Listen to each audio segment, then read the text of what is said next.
Hello everyone, welcome back to Ajay studies. आज आपण बघणार आहोत मराठी मूळाक्षरे. तर चला मग आपण सुरुवात करूया. अननस, अननसाचा. आईचा. इमारतीची. दुसरी इडिलिंबूची.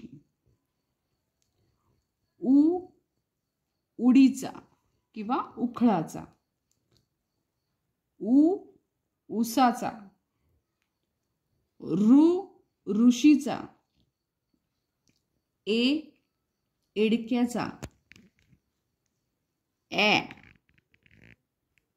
हा उच्चार ज्या शब्दामध्ये येतो तो शब्द जसा बॅट, कॅट, त्याच्यात येतं.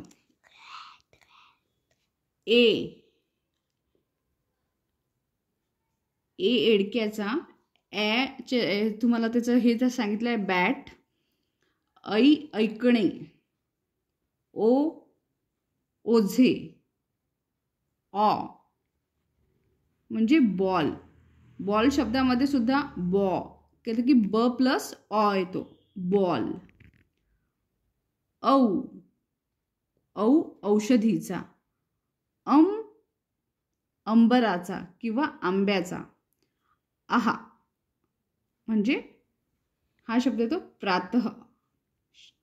नमः, त्याच्यामध्ये शेवट हा उच्चार येतो. कमळाचा. खटाऱ्याचा. गणपतीचा. घराचा आणि चमच्याचा. छत्रीचा. जहाजाचा. झबल्याचा. टमाटरचा. टरबुजाचा. ठस्याचा. डमरूचा. ढगाचा. बाणाचा. तलवारीचा. थव्याचा. थवा म्हणजे पक्ष्यांचा थवा, घोळका पक्ष्यांचा. दरवाजाचा. धनुष्याचा. नदी किंवा नळाचा. पणतीचा. पतंगाचा. फणसाचा. फळांचा. बदकाचा. भटजी ब्राह्मण, भटजीचा. मधमाशीचा. यज्ञाचा. रवीचा.